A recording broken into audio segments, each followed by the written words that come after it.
people were achieving things that you were, losing 150 pounds over the course of a few rounds of P90X was blowing people's minds.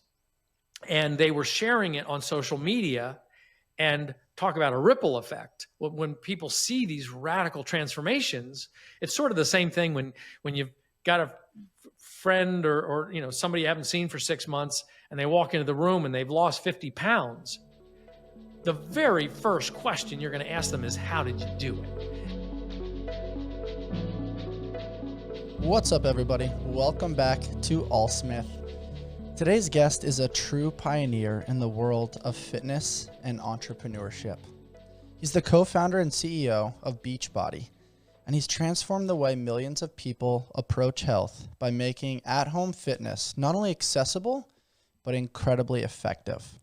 From launching iconic programs like P90X and Insanity to creating the revolutionary Shakeology, this gentleman has built a billion-dollar empire centered on helping people lead healthier lives.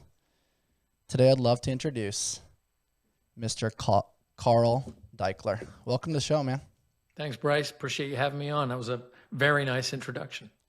I mean, it's just a small little tidbit into the magical things that you've done in your life. And, for people that were diving into the fitness space, back in the 1990s and early 2000s, I mean, you were tip top of the iceberg. I mean, everybody knew what was going on with Tony Horton, P90X. Those things were very revolutionary at that time. And so for you to break into that space was very special to the fitness empire. And it's cool to unpack your story today, man. Yeah, great. It's been a pretty wild ride. Nobody expected it to have a 25, 26 year trajectory. But in hindsight, looking at it, it's really obvious. All we were doing at the very beginning was leveraging the media technology. At the time, VHS tapes turned to DVD. Now it's digital. But basically to package step-by-step training that could give somebody like me that doesn't have the patience for a gym or a personal trainer, will just walk me through the steps, and then I'll figure it out in my home gym or take it to the gym if I want. And it's been sort of iterations on the theme for 26 years, just coming up with like, what's missing in the catalog? What problem are we not solving for people at a certain stage of life? And that's where the fun has been. I was on a call this morning and we came up with 3 concepts that were like, how have we never done this before? And so we put them in development. They'll go on Body. That's BODI, by the way, for anybody who thinks that we're BODY. But they'll go on body.com in 2025. I'm excited to learn more about that, man. But something that stands out to me is even after 26 years, I can feel your passion through the screen and like your willingness to want to solve a problem. And, within the political landscape of the world right now, we're seeing a lot of different variants and different towards of pitches. But RFK Jr. says it pretty well, and he's saying, make America healthy again. And there's a lot of cool things that, if you take away just the political marination on what he's saying, like it's getting people moving. It's looking back at traditional fitness models from back in the day and PE in school systems. And more importantly, just like creating generalized awareness around like, hey, let's get morning sunlight. Let's hydrate appropriately. Let's move often at a slow pace. Let's integrate intensity when appropriate. Let's lift things a couple times a week. Let's treat people appropriately. Let's get some sort of bonding and connection, a primal nature that I know Mark Sisson has talked about a lot with his primal blueprint. You and him have a lot of similarities. What are your thoughts on just kind of this concept of like really trying to enhance awareness and education to the American people around movement, lifestyle, and your 3 pillars, which are fitness, nutrition, and pseudo biohacking tactics? Well, I think that both Mark and Bobby are observing the same things that you are and that I am, and that's the sad state of prioritization of lifestyle choices. that, well, uh, yes, in some cases, money, but I would also say that we've got to take responsibility, we as human beings, for how we're allowing gratification to be the priority over um, the foundation of well-being Mm. that can change the type of gratification. So what we've gotten sort of lulled into is this comfort. I've read, there's a book, I think it's called Comfort Crisis, that the constant pursuit of comfort is basically lowering our threshold of pain to such a degree that that our whole day is built around avoiding pain versus finding pain so that you raise your threshold of pain. And as you age, to know that things are going to start to break down if you don't maintain your balance, your skeletal muscle, maintain your lean muscle mass, and your mental acuity. Which can be achieved, like you said, fitness, nutrition, biohacking. Also, I think a proactive approach to mindset. Hmm. So, and I would say, make America healthy again. While a great sentiment, it has got to start with make yourself healthy again. Mm. You've got to start with and if the individual can prioritize, again, it doesn't have to be like somebody like you doing CrossFit games in which, I could never aspire to a quarter of the physical excellence that you've had. But I do know for me, I don't want to be 80 years old with a walker. And, I don't ever want to have to rent a scooter to get around a theme park with my kids.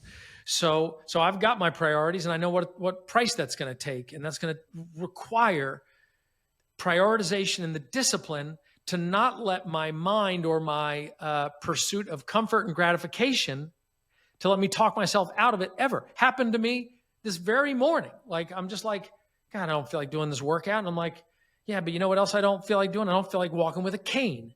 So this is dialogue that we got to retrain people to have with themselves to stop accepting lack of activity and overeating and eating too much sugar and, frankly, a victim and weakness mindset. Yeah. Carl, that's so well said. There's so many things that come to mind as you articulate some of those things. And the first thing is just the concept of like a ripple effect, taking personal accountability. That's kind of like dropping the pebble into the water, and then how that diffuses into your community, into your family, into your ethos and your energy as a human. And, if you're doing those things consistently, you're getting the results. And then as a byproduct, you want to share that with other people. You want to tell them about what's happening with you, and then they want to continually share the message, and it becomes this very beautiful domino effect. And I know you've talked about that loosely, where your customers and your clients have been your greatest marketing asset, in the sense of early on, like, you didn't have to really popularize the body transformations because they were simply getting the results.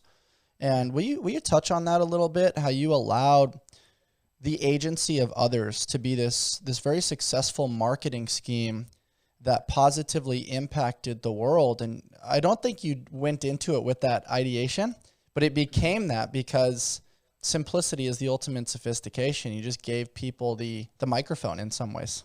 Yeah. We're right. When we started the company, social media, this is 1998. The land of flip Social phones, baby.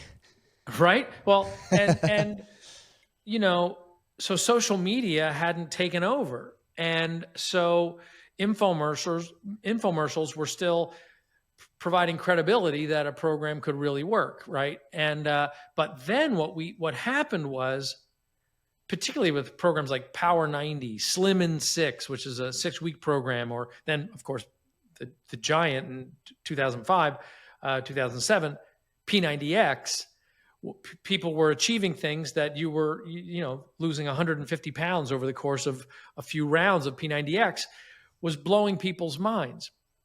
And they were sharing it on social media, and talk about a ripple effect. When people see these radical transformations, it's sort of the same thing when you've got a friend or somebody you haven't seen for 6 months, and they walk into the room and they've lost 50 pounds. The very first question you're going to ask them is, how did you do it? And so what we recognized really early was, wow, if we could put a catalyst on that conversation, the how'd you do it conversation, and utilize social media to show that credibility, this thing could really take off. And it started to take off when we employed network marketing, so that people could get paid if somebody joined their team, and got results, and then used those results to bring in new customers and create demand. But then we simplified it, and frankly, just in November, launched an affiliate program to really make it easy for people who maybe they're a little bit like me. They're not naturally motivated to get up and work out, not naturally motivated to leave a couple of slices of pizza on the plate, or to make healthier food choices.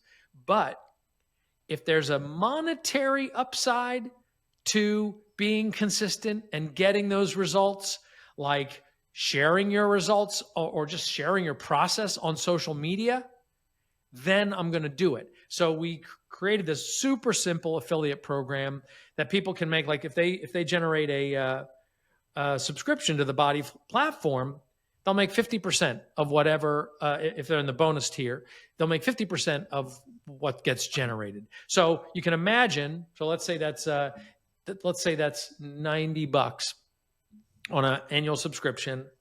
Like, could I get 10 people a month to be enthusiastic about the results that I'm getting, and just the fact that I'm showing up and being consistent with my food and my exercise, to make $900 a month while I'm working out and feeling better? I think that's a really good combination, and it's potent, and we're seeing that take off. Like, that's a really exciting evolution of the exact observation that you had, that people sharing their results creates a ripple effect. We want that ripple effect to be tidal, so that it's more of a tidal effect, tidal wave of people going, I want to get those kind of results, and I want to make that money.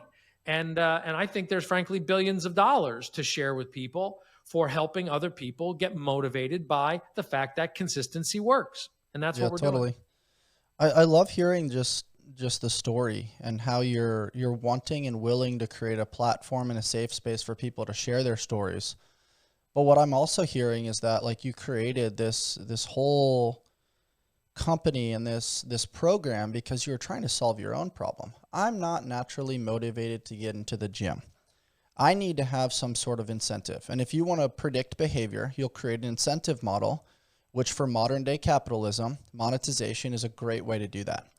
If you want to join my team, you have to make some sort of incentive that's appropriate for the person that is contributing towards the leadership model, but then also for the patients or the clients that are following suit. It needs to be something where they have skin in the game. Otherwise, they have nothing to lose. So it's like, why would I show up? What's my accountability factor other than this online person texting me or giving me a little poke on the shoulder to get my ass in the gym? Yeah. So it sounds very cool, but what's interesting to me is that it's almost like a psychology factor to shift optimal habits. Like, we know they're going to work, but humans are conditioned to think, what can I get away with? How little can I do? What's the minimal viable dose? And then you also played to that, which at that time you're seeing 5-minute abs, you're seeing 20 minutes a day, you're seeing all these numerical values, which to the pessimist seem gently unrealistic. But then Jesse Itzler popularized it, I don't know, maybe a month ago on a video that went viral, and he goes, 18 minutes a day. If you do 18 minutes a day, 365 days a year, that puts you over 100 hours. If you do something for over 100 hours, you're in the top 95% of people in that thing. And so then looking at some of your programs that are 20 minutes long, it's like, man, that kind of hits the nail on the head. And so how did you start to think and get the wheels spinning as to how to combine psychology with habit transformation with storytelling? Man, nobody's ever asked me that question. And I can't pinpoint the insight except for myself. I had graduated college. I was a few years out of college and running a new company. And my partner in that, it was a marketing company, was like, we really need a fitness product. And I said, well, I've got an idea that I could use, because I noticed post college, like, I'm putting on the weight and I'm not doing anything. Like you said, I'm not naturally prioritizing more activity. But I had seen a friend of mine lose weight using, I think it was like abs of steel or buns of steel. And I said, how'd you do it, man? And he's like, I just do these 10-minute workouts. I do a 10-minute workout a day. And I looked at the tape and I was like, no, it's an hour-long tape. He said, no, they're just 6 10-minute workouts. And I'm like, well, they left the hook off the packaging. So I said to my partner, I've got an idea for something called 8-minute abs. And when we produce it, we'll do 8-minute abs, 8-minute buns, 8-minute legs, 8-minute arms. And if nothing else, for me, I know that if I just do 8 minutes of something a day, I'm going to get more results than 0 minutes. Something is better than nothing. But here's the thing. It also sets off a mentality of, well, I did that 8 minutes, so I'm not going to blow it by eating all these fries, and maybe I don't need the Coke, and maybe I don't have to have dessert because I did those 8 minutes. So it's just like, it just sets this sort of, pulls the pin on a grenade of health that should explode and have, collateral effect throughout the day. And so then I said to that partner, I'm like, hey, like, that was 8-minute abs was a big success. I'm like, I've got other ideas that could help people mentally get their mind around starting a fitness program. And I think you're going to like this story. First off, he said, no, I want to focus on the media side of the business. So I sold my interest in that business, and that's when we started this company. But the first big idea that we had came out of my experience as a college rower. Okay. I rode in this thing they call it a straight 8, or straight 8, like 8 guys rowing together. Right. And when you be rowing, there's a coxswain counting off the strokes. And, but then, like, you're all pulling this thing for an hour as hard as you can. And when you're racing another boat, the coxswain will be like, okay, I know you're all pulling out as hard as you can. We need to do a power 20. And so we count down 5, 4, 3, 2, 1. And then everybody in the boat drives a little harder, pulls a little harder, and you can just feel the boat rise up in the water. Everybody was already pulling as hard as they could, but this concept of 20, I'm going to give it all for 20 strokes. So I thought that's the same thing I need to do with my fitness. So we created a program called Power 90, which was basically, we're all busy, we got too much going on, but I want to get in shape. So I'm going to do a Power 90. I'm going to do 90 days and see what I can achieve. I'm not making a commitment for the rest of my life. I just want to see if I can drop these 10, 15, 20 pounds in 90 days. And that's what created the company, basically. Took us from, I think it was $6 million a year up to $33 million a year in a matter of months, and really put us on the map. It was that idea of breaking it into a digestible period of time that is what set the company apart, and I think still does. So, you got the Pelotons out there, great company. You got the gyms out there. A lot of people love going to the gym. I personally need to have a project. So body represents a series of projects. You always want to be in one. So this summer, I did a program called Body Lava, which for me was helping me improve my flexibility, my agility, and my overall strength. But I didn't lift any weights. It was a primal moves and power yoga for 6 weeks. Not my normal choice for fitness, but I needed it and I wanted to finish the project. So even in the middle of it, when I was like, oh man, I missed my weights, doesn't matter. It's my project. So I saw it through and got great results, loosened up my shoulders, my knee pain went away. That's the essence. That's what separates Body from everybody else, because we got the 135 of these programs in the platform. You just come in. If you're a person that responds to goal orientation, that's what's so powerful about the way we put concepts together. Free is the way to be. Life beats us up a bit and causes some bumps and bruises, but that doesn't mean we have to stay on the sidelines. This is why we've partnered with Kinyan Labs. Get back to doing what you love with this incredible portable device designed to get you back in the game.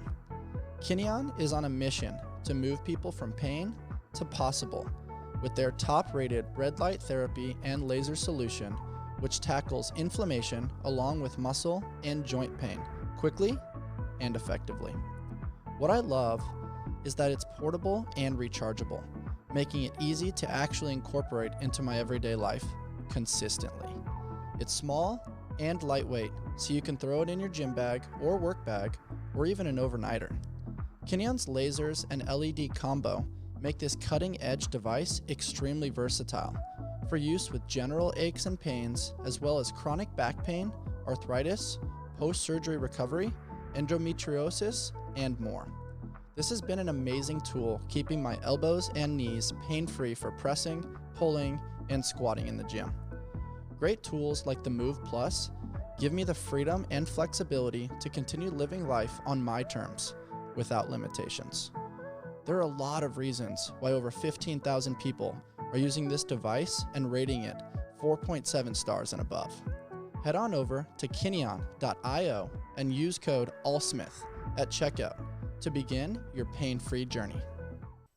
No, that's very well said. And it's cool because I don't think people realized how much they needed the services that you provide or provided up until COVID, when everything was stripped away. All the toys were taken away, the convenience factor of going to the gym, all the equipment was taken away. And I'm a huge believer in the process of momentum. And I actually challenged the ideology of like, do the hardest thing in the morning. I like making my bed first. Then I like taking my dog out. Then I get in the cold plunge. Then I do the hard thing and I'm like, I got my first win. But I like making the bed so easy. And to equate that to what you're doing, it's like a low-hanging fruit that's like, okay, I get a little taste. I get that dopamine hit, that short-term gratification for a second. And I'm like, I could probably jump or I could reach a little bit higher. And that little bit higher is maybe that concept of, hey, I'm not going to eat that donut with my coffee. Okay, now I'm going to get some extra steps and I'm going to park a little bit further from my work today. And it creates this mental construct of, I'm capable of more. And then to relate it back to what you said about the project, I'm going to do what I set out to do. I'm going to hold myself to my word. And I said I was going to do this thing. And then when you consistently do that, you develop confidence and proof of concept, looking over your shoulder, knowing that like, I did what I set out to do. And on the days that you don't, you're like your own accountability buddy. You develop this guilty conscience of like, I said I was going to do the thing. It's only 20 minutes a day for 90 days. And I didn't do it. And so it's like you're beating yourself up. And then as a byproduct, you're like, the days that I do it, I feel better. The days that I don't, I don't. And then if you're just playing the game of I'm trying to enhance the quality of my life, make myself better, make the world a better place, I need to show up. And 20 minutes really is such a low barrier to entry. And I think the world is conditioned to think in like time domains over intensity. Maybe that fluctuates based on the psychology of the individual specifically. But for the most part, people are like, how long did you work out for today? How long did that take? Like time constraints are very motivating for people, especially the goal-oriented folks. Do you see, like, this is the mind game. And you're a very special guy because you're wired to reach for more. And you wake up and you're thinking, how am I going to be 1% better today? Or you know, however you go about that. For me, I need to take that pressure off so that I just am going to show up to the goal I said I was going to do. And if I do, then I will, over the course of this 4, 6 weeks, 12 weeks, I am going to achieve that 5, 10% better. But I don't have to be in this blow my brains out to try to conquer all my demons. I just got to show up. And 20 minutes is sort of I personally call it the low bar. Like we've got 5-minute, we call them fivers. We got 10-minute workouts. I think that, and people will stack those. But if you could just get yourself in the habit to showing up for those 20 minutes and finish the program, it's so gratifying when you get that badge in the app and you feel that sense of accomplishment, literally. For the first time in your life, probably, for many people, you're going to be like, what's the next one? And I have never had that experience when I joined a gym. Mm-hmm. It always went to, I'm going to go 4 or 5 days a week, turn to 3, 4 days a week, turn to 2, 3 days a week, and eventually just got so frustrating and I would stop because I had no milestones and I wasn't naturally driven. But this concept of structured fitness that is sort of goaling. I'm always in a goal mentality and I trust the process. I trust that Body proved that this process works. I've seen the before and afters. I've seen the success stories. I'm just going to get on that. I'm just going to get on that path and trust it. And that's why it's worked so well. There's not many fitness companies been around for 26 years.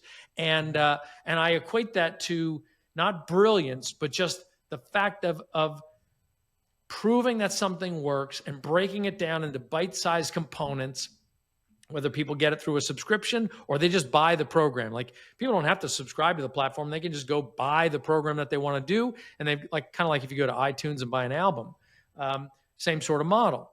And that's why the concept of what Body stands for is so enduring, because it's just a different mentality than any other gym or platform that I've seen.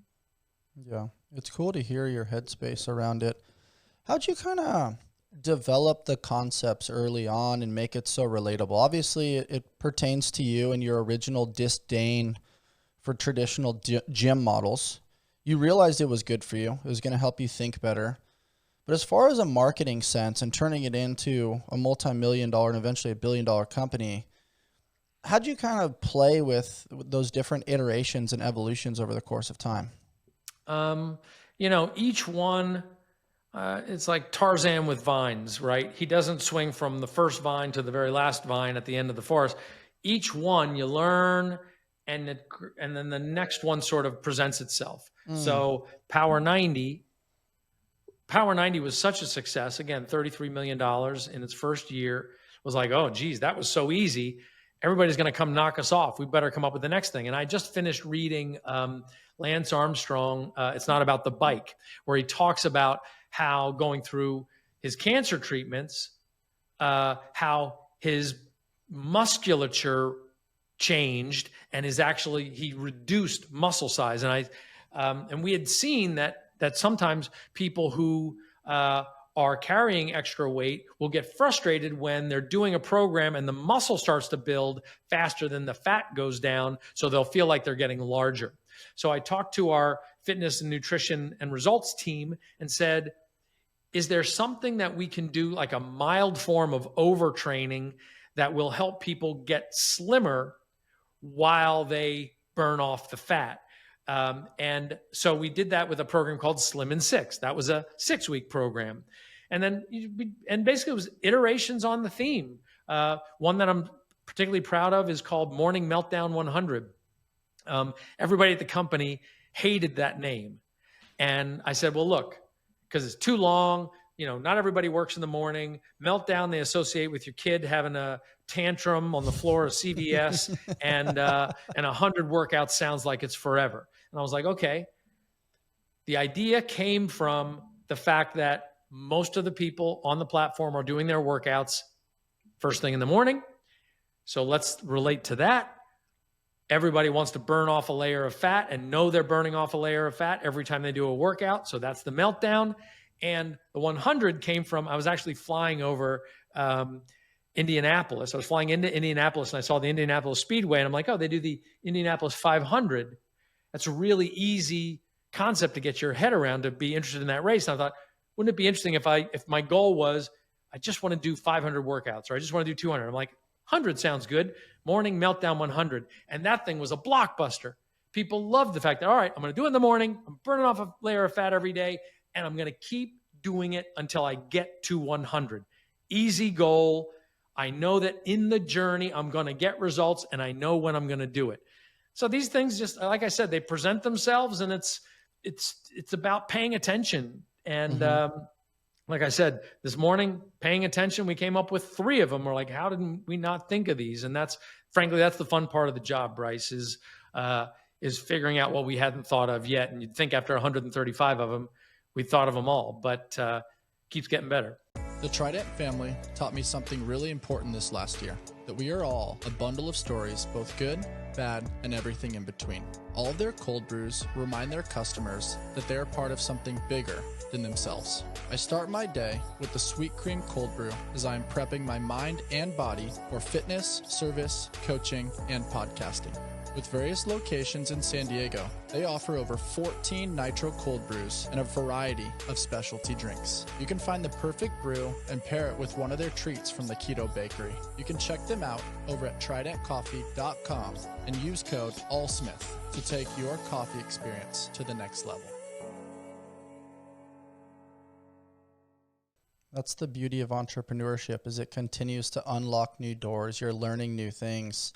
And you have to be willing to be enrolled in the process and be an active participant. It sounds like you're not only solving your problems, but you're listening to the testimonials from people. And a couple of things that come to mind. First and foremost, I loved what you posted on your Instagram story today around just a body transformation. You could probably relate it to just the construct for people that didn't see it around The Biggest Loser. Heavy, overweight person finds your stuff, starts to integrate that consistently. You see the weight start to change. You see the confidence start to boost. You're enhancing the quality of their life. And you mentioned just the terminology. It was like, hey, this is wind to my why. I fucking loved that, dude, because it tells me that you actually give a shit about what you're doing. You're not just trying to make a buck. Will you touch on that a little bit? How like inside your heart and soul, you're genuinely trying to make change in the world? Well, you got to have some meaning, or else you're not going to innovate and solve problems. So that's the fun of this, is constantly solving problems. Now, you're talking about Jonathan that I posted. Now, this guy's over 500 pounds. He's a great example of what I was talking about before. I mean, imagine a guy, like, what an undertaking to try to get himself down like to 400 pounds, like to 300. Like, how's he going to manage that journey? This guy's an affiliate. Like, when he posts and he inspires people, he gets paid. So he's got that additional fuel in his tank, even on the days that he doesn't see any change, or he goes up a little bit, or he falls off the track with his nutrition. He wants to get paid, so he's going to keep doing it. But when somebody puts up something that's not a before and after, but just an insight of the little wins, and he's talking about the fact that he could get in his car and his belly's not touching the steering wheel anymore.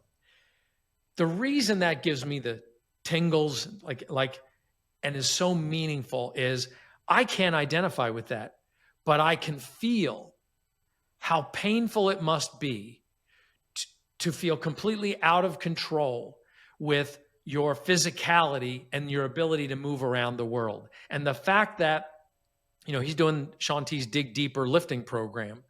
The fact that this guy aspires to that intense program, as the P90X of its time, and is lifting and has this little insight of a win. And the fact that my little company inspired that, that is an incredible privilege and an honor to be able to bring that to the world.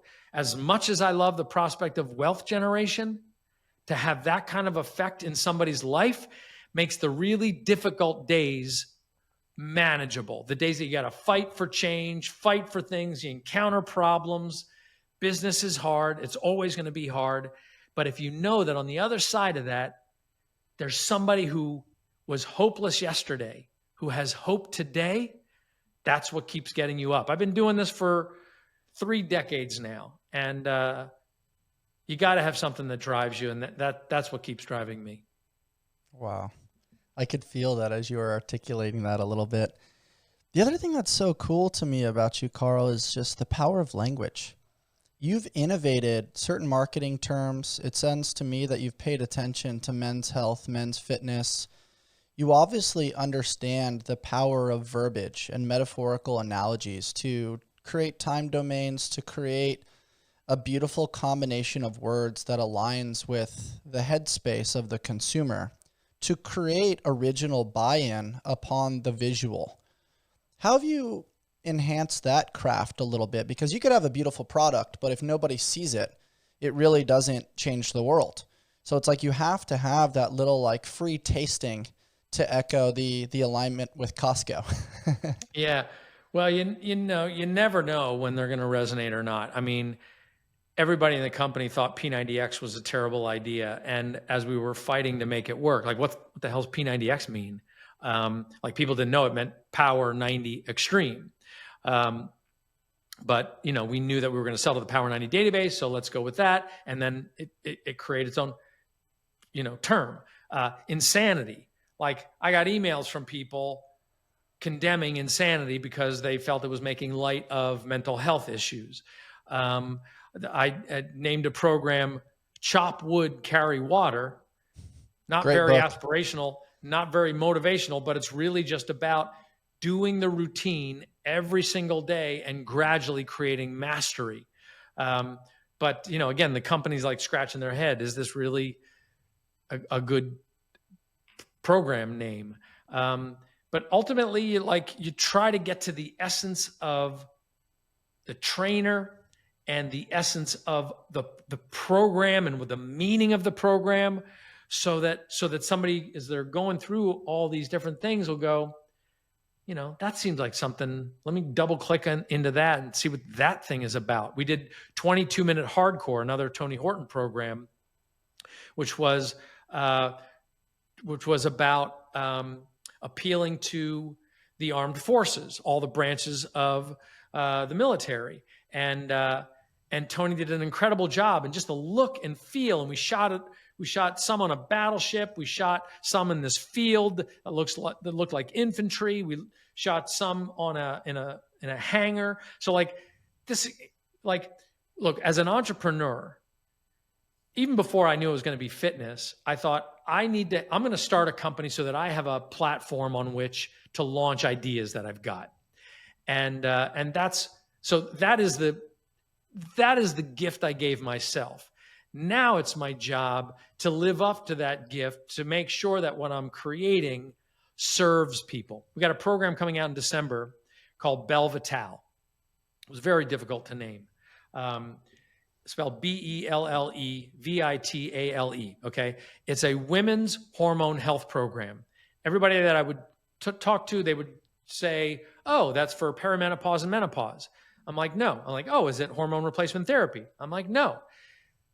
The women in this world are suffering from so many symptoms of hormone imbalance, and there's no all-in program that puts it together: nutrition, an approach to fitness, stress reduction, and supplementation that helps them manage their insulin response, manage their cortisol levels, and the way those interrelate with all the rest of the endocrine system. So Autumn Calabrese, who was suffering, she's one of our super trainers, from her own struggles as a woman and was being told, well, it's just perimenopause. She didn't buy it. So she fought her way through that. And at first, the company was like, this is a niche program. You know, how many women are going to want to do a hormone health program? Then we tested it with 42 women. And the results that we got were unprecedented. After 26 years in the business, I've never seen women lose weight so fast. And particularly, these are women who are having a really hard time losing weight: brain fog, night sweats, low libido, all these issues that were completely changed because of this 12-week program. Every time that happens, Bryce, I'm blown away. Like in testing, you never expect it's going to have this outcome. But then when it does, it's like, all right, what's next? What's the next problem we can solve? Like when this thing, Autumn created a program called 4-Week Gut Protocol to help with the gut microbiome and combine that with a fitness program and supplements. Now this one, Belvital, It's going to help people overcome hormone imbalances. What's the next one? And the next one. There's never not going to be another problem. It's our job to create the program that is appealing to that problem, prove that it works, and name it in a way that gives you a feeling like you're doing the right thing. And that's what's fun about the job. That's so cool, man. Last thing on my agenda before we cut ties for the day, Nike. It's 4 letters. Just do it. It's easy to grab onto. It's easy to understand. It can be articulated and observed and absorbed based on the consumer. You rebranded. You went from Beachbody, which maybe has this aesthetic concept and metaphor, which is all about abs and board shorts and this hot bikini body, to Body, BODI. How'd you go through the rebrand, and what was the concept there? Yeah, we were tinkering with that idea ever since we created a thing called Beachbody On Demand Interactive, the digital platform. So the acronym was BODI, and we got BODI.com. And to get a 4-letter URL is miraculous. So that was like, hey, that's really good. But at the same time, particularly coming out of the pandemic, body positivity and inclusivity really came in vogue. And frankly, if you do a search for the term Beachbody, not only would you get our company, but you would get these articles about, models and stars flaunting their Beachbody, and like it would be in articles. And all of a sudden, our brand name was getting redefined. Like it started with the definition of basically everybody is a beach body. We want you to be comfortable in your own skin to go to the beach. And of course, there's a little aspiration, a little vanity aspiration tied to that, but it was not defined as an ideal. But the rest of the world didn't see it that way. They started to connote the term beach body with a visual ideal, and which was not serving our desire to help people with their blood sugar levels, with their mental acuity, with their balance, with their long-term mobility and agility. Like I want to serve the whole person through all the stages in their life. And in order to do that, we needed to change the name. And it was painful. And we got a lot of pushback, the board, stakeholders. But ultimately, for the long-term potential of the business, we needed to get out of the pure vanity niche or this pigeonhole that we got put in. And, we were able to do a partnership with the American Diabetes Association because of that kind of approach to rebranding, so that our approach to lifestyle was more respectful of the overall outcome. Fitness and nutrition is the best prescription for health and well-being ever made, like better than any drug. If you work out consistently, if you watch what you eat, watch your portions, watch your macros, you will have a profound outcome on everything, improve every aspect of your life, your emotional well-being, your relationships, your relationship with yourself, and how you look, how you fit in clothes, and so on.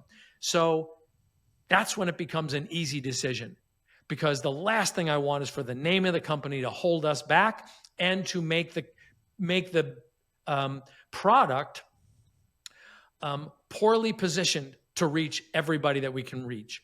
And so 2 years ago we did it, and we're starting to see Body and Search take over Beachbody. We are a house of brands: P90X, Slim and 6, 21 Day Fix, Shakeology, and so on. So those get searched too. But a difficult decision was an imperative for us to help as many people as possible achieve their goals and lead healthy, fulfilling lives.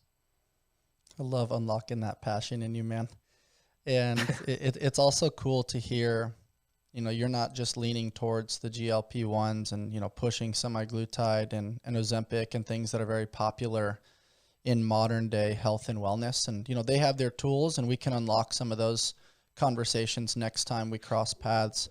But man, you're so full of passion. It's really cool to see your willingness to have some risk tolerance to rebrand, because there is a spoke in the health and wellness wheel around vanity and sanity. But then there's the health biomarkers. There's the hormonal factors. There's the quality of life. There's mobility and agility as you age. There's management of joint pain and the ability to play with your kids. And as somebody that's lost both parents, you know, these are tools that will be with people for a long period of time that they can integrate into their life with a low barrier of entry. It's a low hanging fruit. As we wrap things up today, man, if we had some sort of billboard where you could leave a very simple message or some sort of blanket statement for people, what would you like people to hear from the mouth of Carl Daikeler? I would say, I'm not sure if I'm going to answer the question right, but I would say the most important message to deliver, and particularly that I would want to connect with the Body brand, is that you really can get results. Just trust the process. So I'd probably do, you really can get results big. Just trust the process smaller, and then Body down in the right corner, body.com. I dig it, man. Maybe that's a project for you and your team later on this year. Guys, thank you so much for listening to my conversation with the founder and CEO of Body, Mr. Carl Daikeler. Carl, thanks for joining me today. It was fun to unpack some of your story and really tangibly feel your passion for the health and wellness space. And I look forward to crossing paths with you again. Awesome. Thanks for having me on, Bryce. I really appreciate it. Guys, if you enjoyed my conversation today, please rate, review, subscribe, and share with your friends. Until next time, stay on the hunt for who you've not yet become. Bye-bye.